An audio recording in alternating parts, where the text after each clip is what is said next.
Hi, my name is Pat, and this is my channel, Book Chat with Pat, and I'm glad that you're here. Today I'm going to be doing my weekly wrap-up for the week ending Saturday, July 5th. First of all, Summer of Steinbeck has now, for the month of July, moved into our reading of East of Eden.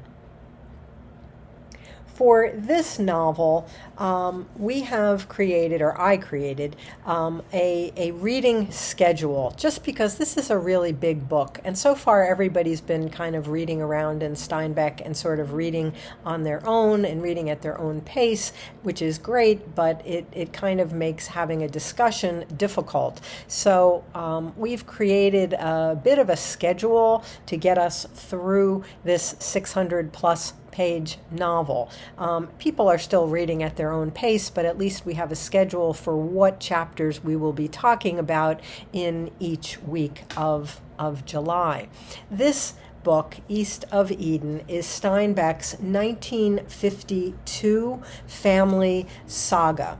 It is considered his magnum opus. This is a reread for me, but it's been such a long time since I read it that it feels like I'm coming to it for the first time. Steinbeck said of this novel that everything else that he had written up to this point was practice for this novel. Much of the novel takes place in Salinas Valley, California, an area very, very familiar in Steinbeck's works, and much of the novel takes place in the early 20th century. But the first 14 chapters, and that's the reading for this first week, the first 14 chapters give us the backstory of Adam and Charles Trask and their father Cyrus. And these chapters go back to the American Civil War era.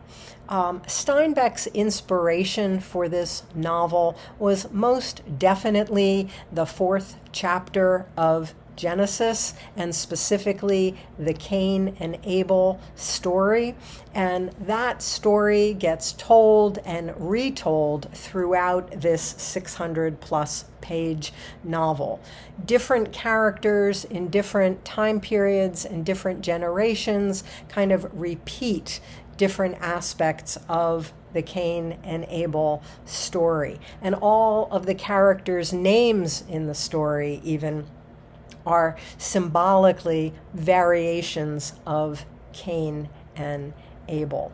I'm really looking forward to our having a discussion of East of Eden in the Voxer chat. And as we're just beginning this, if anyone still wants to jump in for East of Eden, just let me know. You can contact me on Voxer and I can add you to the chat. Also, with the beginning of July, Rocket Summer has blasted off, and this is an event created last summer by Michael K. Vaughan, and I am one of the co-hosts for this event, and I'll list all of the co-hosts in the notes below. The first week of Rocket Summer is devoted to early science fiction. That is anything from the beginning of the genre, really in the 19th century, right through 1939. Now, I'm doing separate videos for my weekly readings for Rocket Summer. I'm just mentioning this in this video, but this week I read some short stories from the Wesleyan Anthology of Science Fiction, and Gareth from Book Songs and Other Magic and I went through this volume together one morning, and we picked out which stories we're going to read together for each week of Rocket Summer. So in my separate video on Rocket Summer, which will be coming out on Monday, I'll talk about the specific stories that we read for this first week. And additionally, the novel that I'm reading for week 1, which I'm in the middle of, is H.G. Wells' The War of the Worlds. Last summer, for week 1, I read H.G. Wells' The Time Machine, which I loved, and I decided to read this other, great classic of H.G. Wells for the very early week, of the first week of very early science fiction. So more about that on Monday.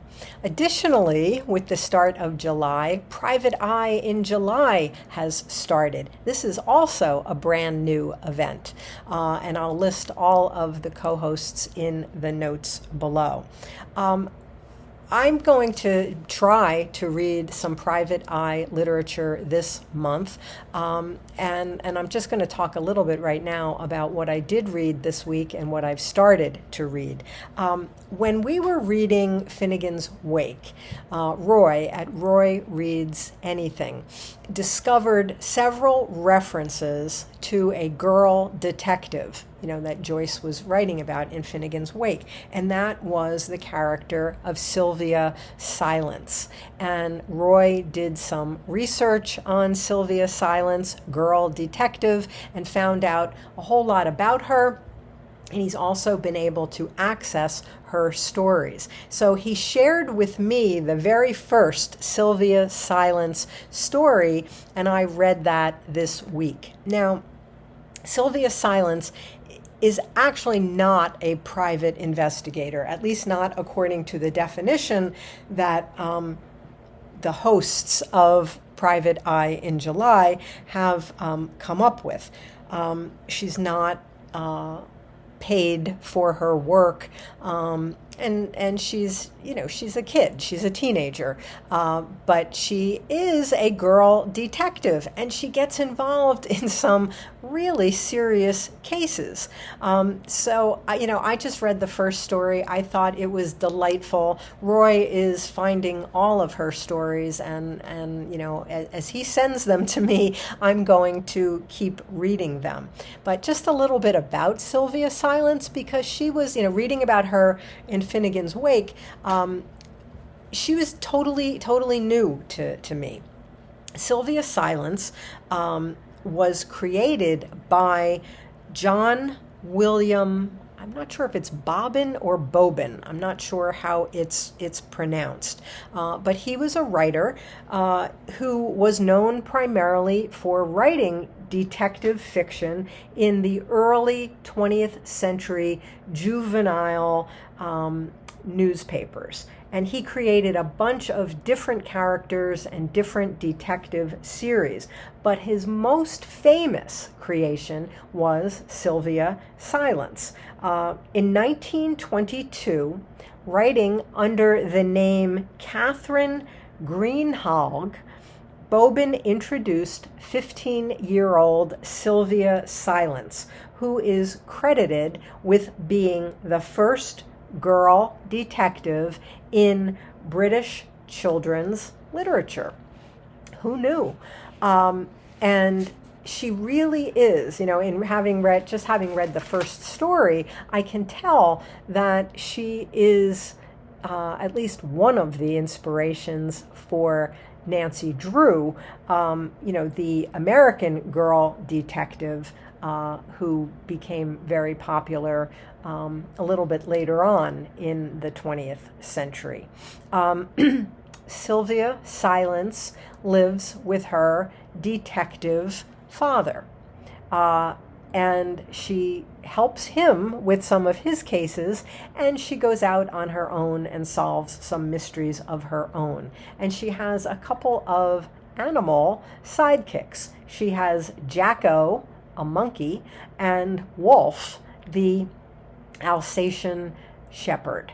One of the things that both Roy and I were really taken by in the first story that we read was the absolute physicality of the story, and just how action-packed it was, because I don't think either one of us really expected that.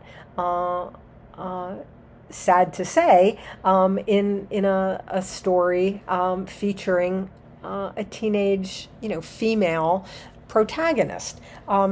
Roy has been putting together images from many of the stories of Sylvia's silence. I just have one here that I wanted to show, and you can see her. This is a picture from the very first story, which appeared in Schoolgirls Weekly in 1922, and the caption is "Sylvia's Plucky Leap." One of the sails of the windmill had come to rest parallel with the platform's edge, and with an agile leap, Sylvia Silence sprang onto the sail and clung to it with her hands. So this is what I mean about the action, the extreme action and physicality of the story. She had been imprisoned in this mill by the villain of the story, another teenage girl, and Sylvia escapes by jumping out of the window of the mill and catching on to one of the sails of the mill and kind of riding it down to the ground. So that's just sort of an example of what I'm talking about. But it was really a lot of fun, and I hope that Roy sends me some more of the stories. He's reading another batch of them now, I believe. Additionally, I have also decided to read Robert B. Parker's novel, Family Honor. And this is about a private eye. Now, I've read a lot of Robert B. Parker's first Private Eye series, which is the Spencer series. And I think that's probably the series that really made him famous.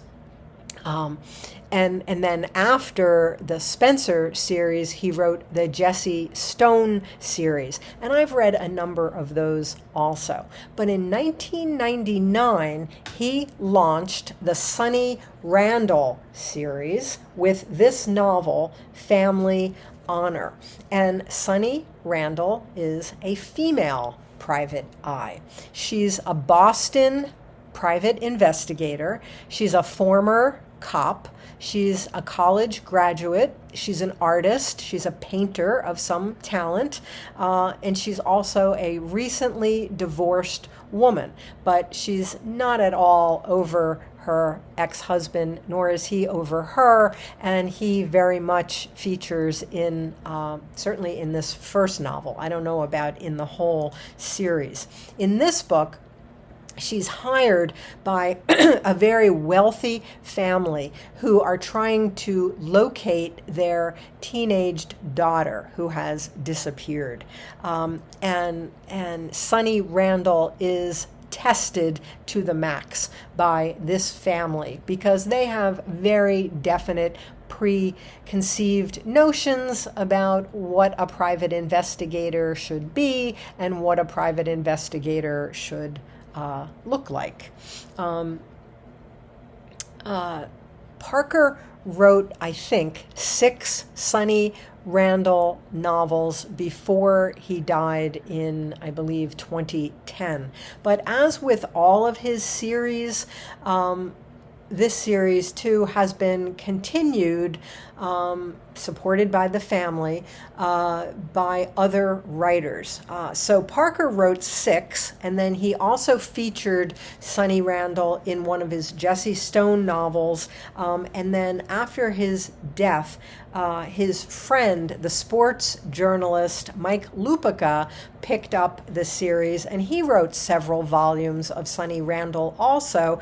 And in the last couple of years, the writer Allison Galen has also picked up this series, and I think she's written 2 additional Sonny Randall novels. So the Robert B. Parker dynasty continues long after his death. I'm not sure how I feel about that, but this one, Family Honor, was definitely written by Robert B. Parker. And then additionally, I made a good dent this week in Frederick Bachman's My Friends. This is his newest novel, and this is what my live, real-life, in-person book group is reading this month. And we're going to be talking about this in the middle of July, so I'm going to hold off until, well, I haven't finished it yet. I'm about halfway through the book now, but I'm going to wait until after my group meets to talk about the book in detail here on the channel. So a lot of new things starting up with July, and that's what I've been reading this week. It was also a pretty productive week for me in terms of videos. I did the mid-year freak out on Tuesday. I did not freak out. I think I'm in a good place at mid-year, but it was a fun video to make. I did a Poetry Thursday video on a new to me poet, Dunya Mikhail, an Iraqi-American poet. I participated in a live stream on Richard Rempel's channel, and that is Vintage SF. He's another co-host of Rocket Summer, and we did a blast off to Rocket Summer live stream where a number of the hosts met on Richard's channel, and we talked about science fiction novels that we have read that we think deserve wider attention outside of the genre of science fiction, that we books that we wished had a wider audience, even among people that don't consider themselves science fiction readers. So it was a really to discussion, and we had a lot of people in the chat also participating, and it was a great kickoff to the event, and I believe we're going to have at least another one, probably when we make re-entry at the end of the month. I also made an announcement video for Faulkner in August. It was a brief video just talking about the event and what we're going to be reading, which is Go Down Moses, which is a series of interconnected stories. Some call it a novel, some call it a collection of short stories. But that video was also an invitation to anyone who's interested to join us in August. And now this, my weekly wrap-up. So it's been a good and productive week in terms of reading and in terms of videos and discussions that I've been involved in. So, as always, I thank you for watching. I hope that you're doing well. I'll speak with you again soon. Take care.